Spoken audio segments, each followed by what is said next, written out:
हाँ तो चलिए प्रोजेक्टाइल मोशन में और आगे देखते हैं। तो देखिए ग्राउंड टू ग्राउंड प्रोजेक्टाइल में एक सिमेट्री होती है जिसके बारे में आपको पता होना चाहिए, वो मैं आपको समझा देता हूं कि मान लीजिए ये आपकी हॉरिजॉन्टल सरफेस है और आपने यहां से किसी पार्टिकल को फेंका और पार्टिकल चलते चलते चलते यहां पर जाकर गिर गया।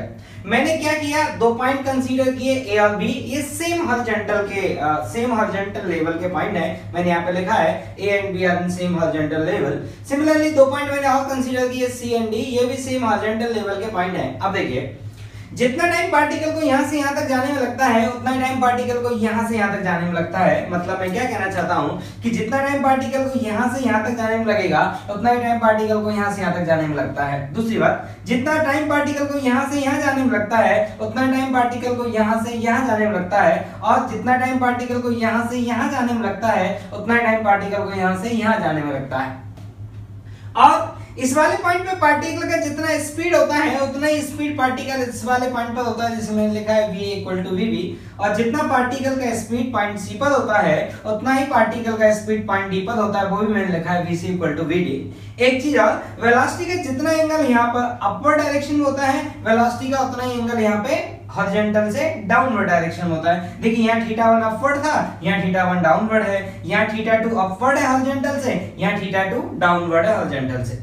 तो ये आपको एक इसके कर्व की सिमेट्री पता होना चाहिए कि ये सिमेट्री क्या क्या होती है। और जिस वेलोसिटी से हम पार्टिकल को फेंकते हैं और जितने एंगल पर हम पार्टिकल को फेंकते हैं, ये पार्टिकल उसी स्पीड से, मतलब जिस स्पीड से फेंकते हैं उसी स्पीड से और उतने ही एंगल से, हॉरिजॉन्टल के साथ उतने ही एंगल से ये पार्टिकल आके टकराता है। तो ये इस कर्व का सिमेट्री है जो आपको मालूम होना चाहिए। ठीक, अब देखिए अब आगे चलते हैं। तो देखिए अब हम आगे स्टार्ट करते हैं प्रोजेक्टाइल फ्रॉम टावर। मतलब हम अब पत्थर को जो फेंकेंगे वो किसी हाइट से फेंकेंगे। ठीक, तो जब हम पत्थर को किसी हाइट से फेंकेंगे और ऐसे पत्थर धरती पर जाकर गिरेगा तो हमसे क्वेश्चंस पूछे जाएंगे कि टाइम ऑफ फ्लाइट क्या आएगा, रेंज क्या आएगा, किस स्पीड से जाके पत्थर टकराएगा, ये सब बातें हमसे पूछी जाएंगी। तो देखिए कैसे क्वेश्चन सॉल्व करेंगे मैं आपको समझाता हूं। आप ऐसा समझिए कि ये एक टावर है जिसका कुछ हाइट है और एक पार्टिकल को किसी वेलोसिटी से फेंका गया है। ठीक, मान लेते हैं 20 मीटर पर सेकंड से फेंका गया है और 20 मीटर की हाइट से फेंका गया है। तो देखिए क्या होगा, ये पार्टिकल चलते चलते जाएगा, ये पार्टिकल ऐसे चलते चलते जाएगा और यहां कहीं ये पार्टिकल जाकर गिरेगा। तो जब ये पार्टिकल यहां जाकर गिरेगा तो इसकी जो नेट वेलोसिटी होगी, तो नेट वेलोसिटी मैंने आपको बताई है हमेशा किधर होती है, टेंजेंट के अलावा। तो यहाँ पर जो टेंजेंट बनेगी वो कुछ इस तरह से बनेगी। देखिए मैं टेंजेंट अच्छे से बनाता हूं, कुछ इस तरह से यहाँ टेंजेंट बनेगी। अब इस टेंजेंट के जब हम कंपोनेंट करेंगे तो इसके दो कंपोनेंट आएंगे, एक आएगा हॉरिजॉन्टल कंपोनेंट और एक आएगा वर्टिकल कंपोनेंट। तो ये कहलाएगा वेलोसिटी का हॉरिजॉन्टल कंपोनेंट और ये कहलाएगा वेलोसिटी का वर्टिकल कंपोनेंट। ऐसे दो कंपोनेंट हमारे पास आएंगे। तो देखिए जब ये पार्टिकल यहां से चलकर आया तो हमसे अब क्वेश्चन पूछा जाएगा। जैसे पहला क्वेश्चन है टाइम ऑफ फ्लाइट, कि धरती तक पहुंचने में टाइम कितना लगा। दूसरा क्वेश्चन, ग्राउंड से कितना दूर जाकर टकराया, मतलब इसको अगर हम रेंज कहेंगे तो ये रेंज आर क्या होगा। ठीक, तीसरा क्वेश्चन, पार्टिकल में डिस्प्लेसमेंट क्या हुआ। तो ये था आपका इनिशियल पॉइंट और ये था आपका फाइनल पॉइंट। डिस्प्लेसमेंट क्या होता है, इनिशियल से फाइनल को ज्वाइन कर दीजिए, ये कौन होगा आपका पार्टिकल का डिस्प्लेसमेंट। तीसरा क्वेश्चन, सॉरी चौथा क्वेश्चन, कि जब पार्टिकल यहां पर टकराएगा तो उसकी वेलोसिटी का हॉरिजॉन्टल कंपोनेंट क्या होगा और वर्टिकल कंपोनेंट क्या होगा और उसका मैग्नीट्यूड क्या होगा। ठीक, तो ये सारी बातें हैं। तो देखिए, तो जितने भी फॉर्मूले हमने देखे थे वो फॉर्मूले हम यहाँ पर नहीं लगाएंगे क्योंकि वो ग्राउंड टू ग्राउंड प्रोजेक्टाइल के एप्लीकेबल थे। तो यहाँ पर हमें क्या करना होगा, हमेशा इक्वेशंस लिखनी होंगी। कैसे, मैं लिख के दिखाता हूं। तो पहला चालू करते हैं टाइम ऑफ फ्लाइट से। तो ऐसा करते हैं, इसको मान लेते हैं हम एक्स डायरेक्शन और वर्टिकल को मान लेते हैं हम y डायरेक्शन, और एक्सेलरेशन डाउनवर्ड ग्रेविटी कारण g है और उसका वैल्यू हम यूज करेंगे 10 मीटर पर सेकंड स्क्वायर।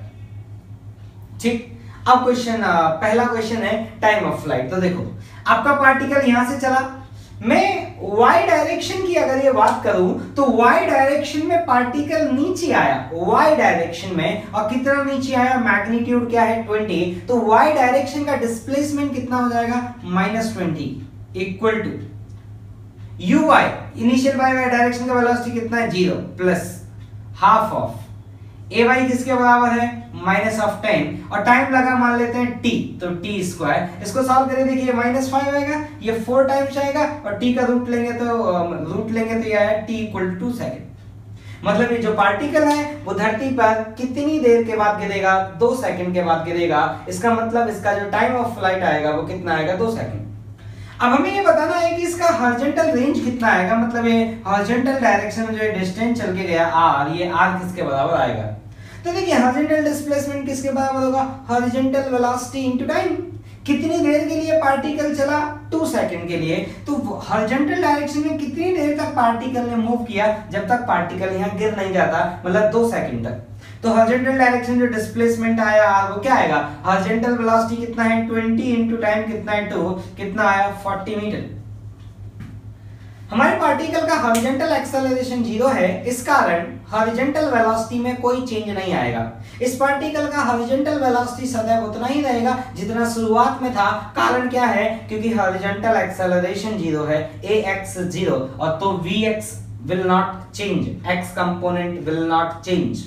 ठीक, अब हमसे बोला गया कि बताइए डिस्प्लेसमेंट क्या आएगा, तो इनिशियल पॉइंट को अगर हम फाइनल पॉइंट से ज्वाइन कर दें तो ये लाइन का जो लेंथ होगा वो डिस्प्लेसमेंट का मैग्नीट्यूड कहलाएगा। तो मैं अगर डिस्प्लेसमेंट का मैग्नीट्यूड लिखूं तो ये आएगा अंडर रूट ऑफ 40 का स्क्वायर प्लस 20 का स्क्वायर।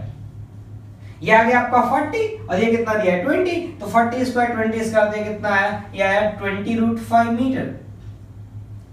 अब हम बात करते हैं वेलोसिटी का हॉरिजॉन्टल और वर्टिकल कंपोनेंट की। तो ये बात तो फिक्स है कि वेलोसिटी का हॉरिजॉन्टल कंपोनेंट अभी भी उतना ही रहेगा जितना शुरुआत में था, लेकिन y कंपोनेंट कुछ और आएगा। तो कितना आएगा y कंपोनेंट, उसके लिए इक्वेशन लिखते हैं vy equal to uy plus ay into T.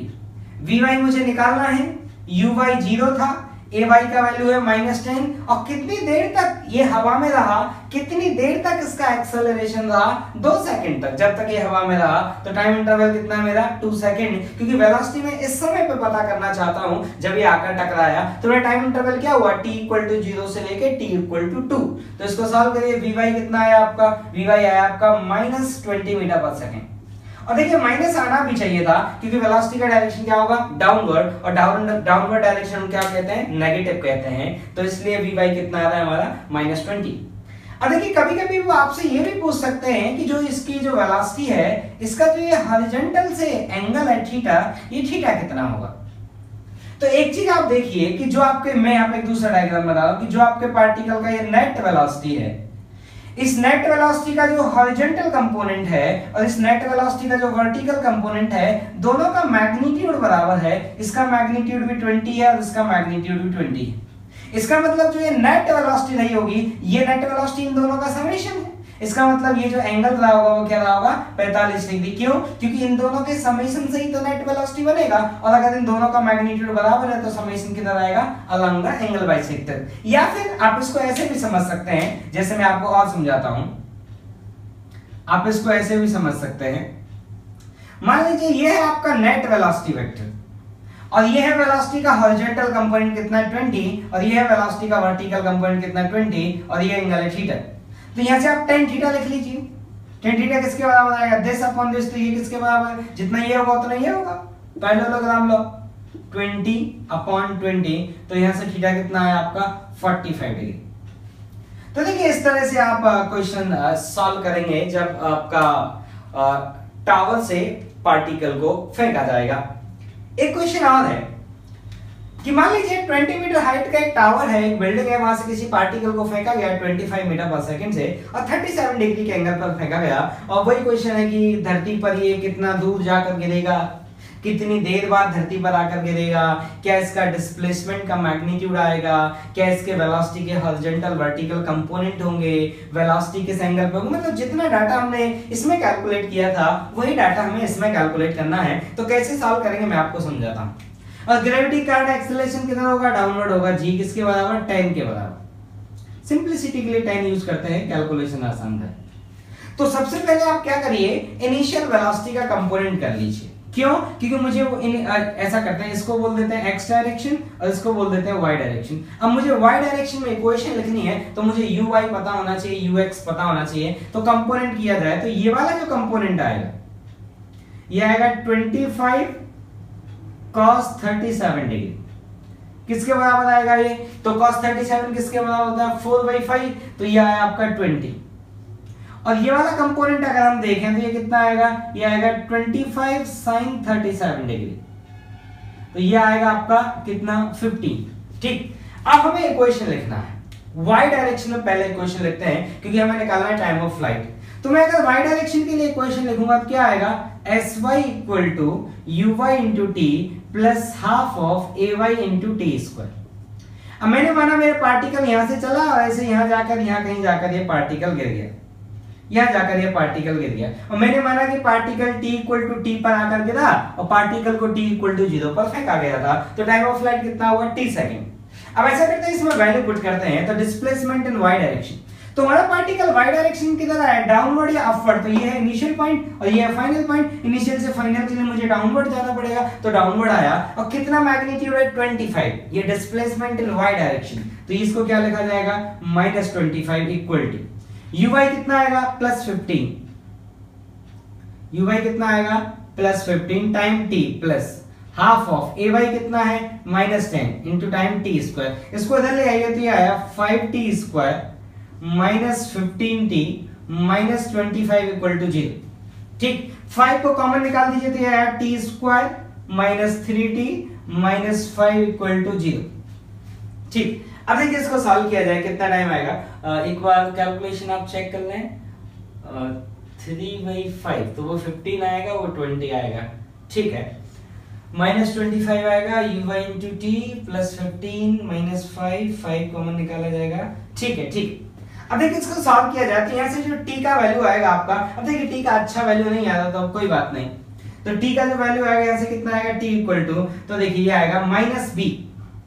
अब अपने को सीधा चार्ट फॉर्मूला लगाना पड़ेगा, तो यह 3 plus minus under root of b square, तो कितना है? 9 और 4ac कितना हो जाएगा आपका?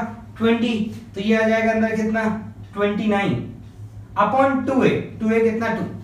अब मैं जानता हूं कि √29 है जो मेरा, वो 3 से ज्यादा होगा, तो मैं यहाँ पे माइनस नहीं लूंगा क्योंकि जो हमारा टाइम है वो कभी नेगेटिव नहीं होता। तो t का जो हमारा वैल्यू आया वो कितना आया? वो आया 3 प्लस √29 डिवाइडेड बाई 2 सेकंड। ठीक, अब देखिए पेपर में जब क्वेश्चन आएगा ना तो उसमें डाटा इस तरह से रहेगा कि आपका जो आंसर आए वो अच्छा आंसर आए। ठीक, अब देखिए, अब इसमें ये तो हुआ हमारा टाइम। अब मुझे ये पता करना है कि वो हॉरिजॉन्टल में कितना चल के गया होगा। तो अगर इस हॉरिजॉन्टल डिस्टेंस को मैं यहां से यहां तक की को अगर मैं r मानूं, जिसको हम रेंज कहेंगे r, तो इस r का वैल्यू कितना आएगा? तो मैं आपको यहां लिख के दिखा देता हूं r का वैल्यू। r कितना आएगा? तो हॉरिजॉन्टल वेलोसिटी कितना है? 20, और टाइम कितना लगा? t, तो r कितना आएगा? 20 इंटू टी। आप इसको यहाँ पे t को ले जाके पुट कर दे तो r का जो वैल्यू आया वो आया 10 इंटू 3 प्लस √29 मीटर। ठीक, t का वैल्यू पुट करिए ना वहां पे जाएगा, तो 2 से 29 टाइम्स कट जाएगा। अब बात करी गई है डिस्प्लेसमेंट कितना आएगा, तो देखिए आप सब समझदार हैं, डिस्प्लेसमेंट कितना आएगा? इसको अगर हम डिस्प्लेसमेंट d बोले तो d का जो वैल्यू आएगा वो क्या आएगा? अब देखिए मैं कैलकुलेट r को पुट नहीं करूंगा क्योंकि बहुत गंदा नंबर है, तो ये क्या आएगा? r स्क्वायर प्लस ये कितना है? 25 का स्क्वायर। ठीक, ये आपका कौन आ गया? डिस्प्लेसमेंट का मैग्नीट्यूड। अब अगर हम ये जानना चाहते हैं कि मेरा वेलोसिटी का जो y कंपोनेंट है वो कितना होगा, तो वो होगा vy equal to uy plus ay into T. सारे वही स्टेप्स है जो उस वाले क्वेश्चन में किए थे। तो vy कितना आएगा? uy कितना था आपका? 25 प्लस ay कितना है आपका? नहीं, uy तो आपका 15 है ना, तो 15 पुट किया जाए। ay कितना है? -10, और t का वैल्यू कितना है? ये रहा, बहुत गंदा है, मैं पुट नहीं करूंगा।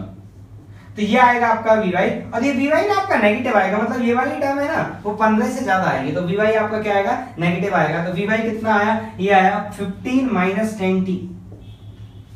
ठीक, अब अगर आप, ये हुआ आपका वेलोसिटी का y कंपोनेंट, मतलब ये वाला कंपोनेंट। अगर आप वेलोसिटी का हॉरिजॉन्टल कंपोनेंट जानना चाहें तो हॉरिजॉन्टल कंपोनेंट देखिए कितना होगा, तो हॉरिजॉन्टल कंपोनेंट उतना ही होगा जितना पहले था, कितना? 20, और ये वाला कंपोनेंट कितना है? ये इतना है, तो इसका मैग्नीट्यूड कितना आएगा vy का? तो मॉड ऑफ vy ये कितना आएगा? ये आ जाएगा आपके पास 10t माइनस 15, क्योंकि मैं जानता हूं ना 10t ज्यादा आएगा। अब ऐसे करके देख लो ना, 10t 15 से ज्यादा है। ठीक, आप चाहें तो मैं यहाँ पे पुट कर देते हैं, चलिए वी वाई के लिए कैलकुलेट कर लेते हैं। वी वाई का मॉड ऑफ वी वाई देखिए क्या आ रहा है, 10 इंटू टी का वैल्यू कितना है 3 प्लस √29/2 माइनस 15, तो देखो कितना आया 5 जाएगा, ये 15 बनेगा, 15 से 15 चला जाएगा, तो ये आया 5 इंटू √29, ये आपका वी वाई आया। ठीक, अब मैं जानना चाहता हूं कि जो इसकी वेलोसिटी है इसका हॉरिजॉन्टल से एंगल क्या होगा। तो देखो ये वेलोसिटी का हॉरिजॉन्टल कंपोनेंट है, ये वेलोसिटी का वर्टिकल कंपोनेंट है, इन दोनों को जब ऐड अप किया जाएगा तो कौन आएगा नेट वेलोसिटी, तो ये हो गया आपका नेट वेलोसिटी। तो ये वाला कंपोनेंट कितना है 20, ये वाला कंपोनेंट कितना है 5√29, और इस एंगल को आप मान लीजिए थीटा, तो tan थीटा का वैल्यू किसके बराबर आया, यहां से देखो ये कितना आया 5√29 डिवाइडेड बाय 20, तो कितना आया ये आपका tan थीटा, तो tan थीटा आया आपका √29 डिवाइडेड बाय 4। ठीक, तो यहां से आपको ये मिला कि किस एंगल पर जाकर ये टकराया, मतलब इसकी वेलोसिटी का हॉरिजॉन्टल से एंगल क्या था, कब, जब ये जाकर टकराया। ठीक, अब देखिए नेक्स्ट क्वेश्चन सेम है कि टावर से एक पार्टिकल को फेंका गया 10 मीटर पर सेकंड से, टावर का हाइट 11 मीटर 37 डिग्री डायग्राम में दिखाया है, और सेम क्वेश्चन जब पार्टिकल जाकर टकराएगा तो कितनी स्पीड से जाकर टकराएगा, कितनी देर बाद जाकर टकराएगा, यहाँ फुट से कितना दूर जाकर टकराएगा, क्या डिस्टेंस, क्या डिस्प्लेसमेंट का मैग्नीट्यूड आएगा, ये सारी बातें हमें बतानी है। तो देखिए ये सारी बात आपको बताते हैं। ठीक, तो पहला ऐसा करते हैं, इसकी वेलोसिटी के सबसे पहले कंपोनेंट कर लेते हैं। तो ये वाला जो कंपोनेंट आएगा वो आएगा 10 cos 37, जो 8 के बराबर आएगा, और जो ये वाला कंपोनेंट आएगा वो आएगा 10 sin 37, जो 6 के बराबर आएगा। और मैंने माना कि t इक्वल टू 0 पे पार्टिकल को फेंका गया, और मैंने माना कि पार्टिकल यहां जाकर पहुंचा t इक्वल टू 2 पे, मतलब पार्टिकल ऐसे चल के गया, यहां जाकर गिर गया। अब मुझे ये बताना है कि टाइम ऑफ फ्लाइट क्या आएगा, रेंज क्या आएगा। तो सबसे पहले टाइम ऑफ फ्लाइट के लिए y डायरेक्शन में इक्वेशन लिखेंगे, sy equal to uy into T plus half of ay into T square.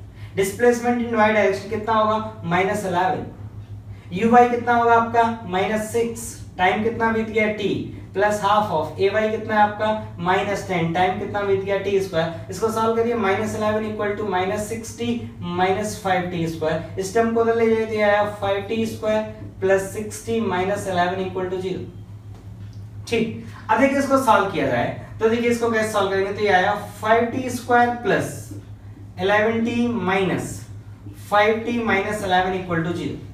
यहां से आप t कॉमन लीजिए तो कितना आया, ये आया 5t प्लस 11, फिर यहां से आप -1 कॉमन लीजिए, ये कितना आया 5t plus 11 that equal to 0। तो यहां से t की दो वैल्यू आई, एक आया 1 और एक आया -11/5। अब जानते हैं हमारा टाइम कभी नेगेटिव होता नहीं है, तो हमारा आंसर क्या होगा 1 सेकंड, मतलब ये पार्टिकल धरती पर जाकर टकराएगा कितनी देर के बाद, 1 सेकंड के बाद। ठीक, अब मुझे ये निकालना है कि जब ये धरती पर जाकर टकराया तो कितना दूर जाकर टकराया, मतलब इसका जो रेंज है वो रेंज क्या आएगा। तो देखिए आपको रेंज कैलकुलेट करके दिखाते हैं। तो इस वाले डिस्टेंस को हम रेंज बोलते हैं। तो ये कौन हुआ इसका हॉरिजॉन्टल x डायरेक्शन का डिस्प्लेसमेंट, इसको हम बोलेंगे x, और ये कौन है हमारा y, जो हम यहाँ पे मानते आए स्टैंडर्ड। तो हॉरिजॉन्टल में कितना चल के गया है, r चल के गया, तो r का वैल्यू किसके बराबर आएगा, तो r equal to horizontal velocity किसके बराबर है 8, टाइम कितना है 1 सेकंड, तो कितना है यह है 8 मीटर, तो r का वैल्यू कितना है आपका 8 मीटर।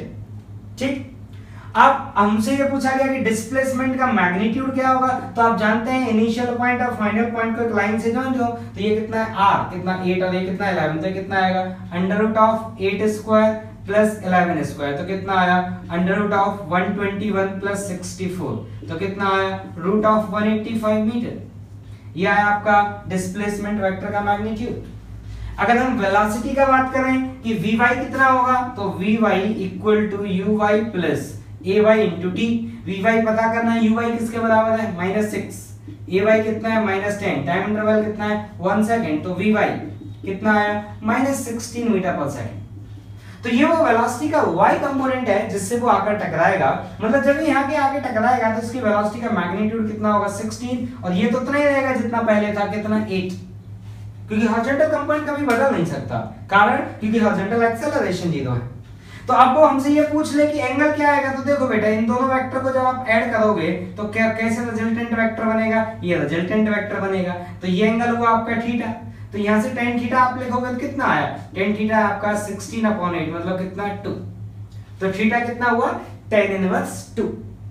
तो इस तरह से आप प्रोजेक्टाइल फ्रॉम द टावर के क्वेश्चंस सॉल्व करेंगे। तो कुल मिला के कहानी यही है कि आपको इक्वेशंस अप्लाई करनी है। ठीक, चलिए।